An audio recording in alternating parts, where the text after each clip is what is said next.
Hi, everyone. Welcome back to my channel. Today, I will talk with Anthony Barkley, the engineer manager for the SRE team at Iterable.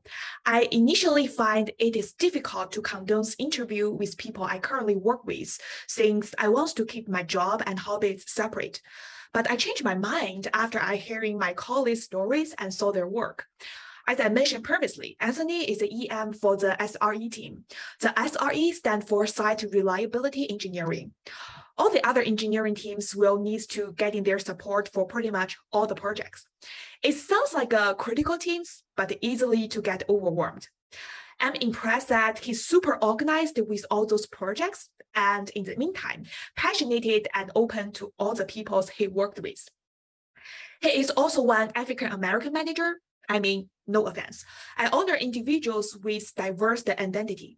I'm hoping that this video will inspire the viewers and eliminate pie justice at the same time.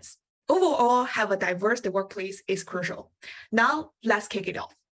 Hey, Anthony, thank you so much for joining me today. Hey, Lulu, how are you doing this morning? I'm doing well. Thank you for asking. How about you? Doing well. Plenty of coffee and ready to get this day started. That's for sure. That's awesome. So let's get started.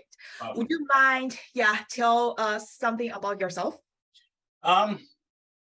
I'm a dad, out of three. I like reading. I like spending time outdoors, and I like to stay up to date with technical objects, whatever those may mean. I like to stay current. Yeah, nice. Good introductions. Would you mind tell me more about your current job and current role? The current job is a software engineering manager here at Iterable. I lead two performant SRE teams, and I lead with empathy. I try to have humility and humble. I hope that is expressed in my team's velocity. And we try to maintain our client expectations as far as what our APIs mean in our backend systems. Mm-hmm. Thank you. I really love that. So what actually initially triggered you passion for this technology industry? It's interesting. I went to school first to be a lawyer, as I like to talk a lot, but I quickly found out I didn't like all the reading as far as these dusty books that really didn't make any sense. And I was already at a technology school, and I decided, let's give this a try, and fell in love with it. I started to like math more. I started to like physics more. I started to like the idea of programming more, and it's kind of led me down this path of curiosity. Oh, I didn't know that. Lawyer Anthony. No, I would have been a terrible lawyer. I would have been a terrible lawyer. I think I'm okay as an engineering manager. Sounds great. I think you did pretty well. So you were SQL DBA support engineer and now engineer manager. Mm-hmm. So how were you able to pilot new career goals opportunities? By staying curious and finding where opportunities existed. At those titles that you just mentioned, they were all openings as far as helping a business grow. And they were all opportunities to help relieve toil from other teams. So I knew I liked to help, and I knew I was technically competent to help. But so I took those roles on, not only because I was curious, but I wanted to enable and unlock.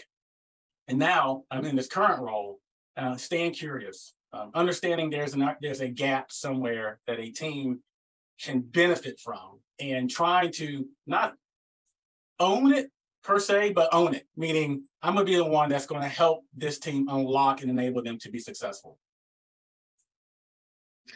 I really like that. So I'm kind of the person that don't truly know what I really want to do, like for the long term. But what you said actually makes sense, which is leave the door open and keep curiosity. And later on, I will know that what actually motivate me the most or make me happy, so I can fit into that direction. I really like that. Thank you for sharing. So next question, what key motivators or experience encourage you to pursue your career during this uncertainty?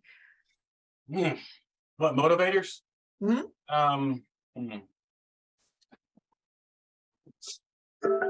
Never giving up.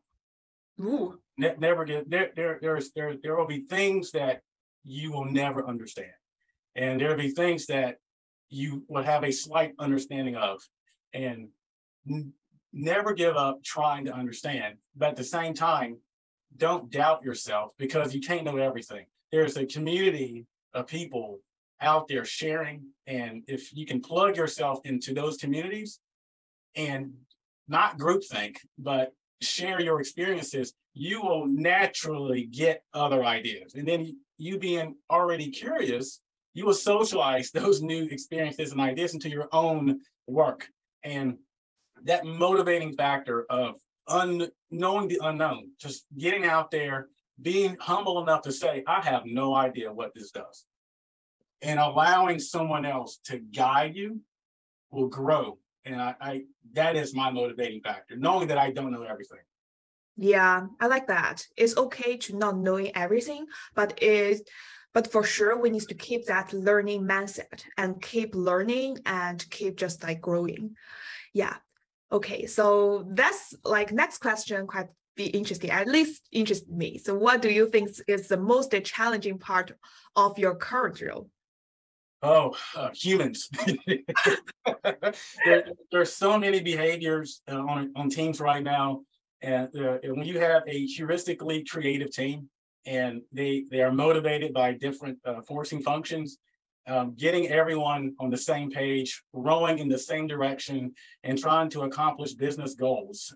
At the same time, making sure that they're meeting their career targets. That's hard. And it's really hard to do that on a one-on-one basis, not just come into a room and say, hey, I'm this title, do this. That's never going to work. That's 10, 20 years ago. Today's leaders must care, have an empathy related relationship to their people and care about, hey, this person just had a kid. Hey, this person just put their dog down. Hey, this person just bought a house. Hey, this person had a fantastic vacation. All three things that I just mentioned have nothing to do with the business goal, but it has everything to do with that creative human being that you're trying to motivate in one direction. So I need to make sure that I maintain that one-on-one relationship as best as I can. Yeah, I'm pretty sure you did pretty good on that. You're really good at people. Well, thank you, Lulu. I truly appreciate that. Yeah, so next question, I'm not sure if it's quite sensitive, but I truly want to remove or eliminate the bias for people that how people treating the African Americans, which is how have diversity played a part in your career? Diversity is hard, just is. If you're hiring a candidate just to meet a diverse goal or role, that candidate is going to know. Maybe not initially, but they will understand within 6 months and they'll leave. So my opinion, if I was ever added to a organization because of my complexion or because of my ethnicity, that's bad on them. I'm choosing to come to this organization and I'm choosing to be impactful where I can. Mm-hmm. And diversity to me is hard. And it takes empathetic leaders to understand, just because I'm a hiring manager now. And we all have to be cognizant that diversity doesn't mean skill set. Diversity doesn't mean experiences. Diversity means all of that and more. Our backgrounds, where we're originally from, our lived experiences, our communities have changed, our ecosystems of all this comes into a diversity conversation. And yes, has diversity gotten me to a certain spaces? Yes. Has diversity excluded me from certain spaces? Yes. I am the top 1%. I have family, like we mentioned before, that supports me. But I have to give back to the broader good of everything if we want to change our communities, if we want to change our culture by integrating everything meaningfully. So I cannot substitute my experiences for someone else's. That's ignorant, just is, because it washes away that person's lived experiences. So diversity is hard. It is very hard, but it's an opportunity to grow. Yeah.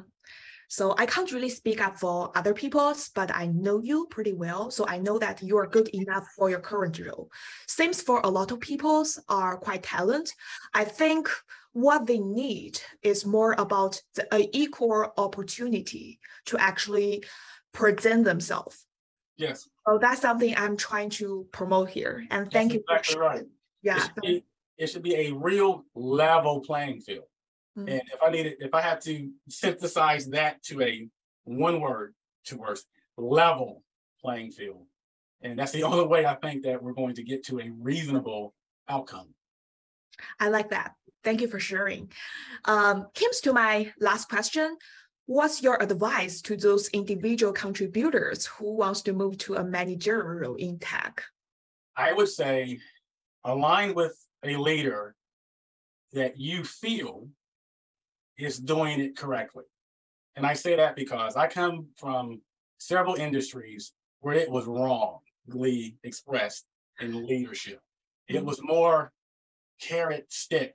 It's a carrot if you do well, that you did well, but that's too expensive because you have to keep giving that motivating carrot to that individual contributor. Or stick, meaning if I had an idea, you're beat with a stick. So it's like, so then for you stop giving advice, you stop socializing your innovative ideas and you keep those to yourself. That's demeaning. And I would say first, and they're in every organization, find a leader that's doing it correctly. They're sharing, they're promoting their people, they're fighting for their people's ideals. Have lunch with them, have a coffee with them, try to imitate what they do, and then go back your curiosity. What motivates you? And if people management is what you want to do, and you want to take your hands off the keyboard and then throw yourselves at teams, then you're going to be very happy with that, for sure. Awesome. I really like that. And thank you so much for spending time with me today, Anthony. I think your advice definitely going to inspire a lot of people. Really appreciate your time. I truly hope. Thank you, Lulu, for this opportunity to speak with you this morning. Thank you.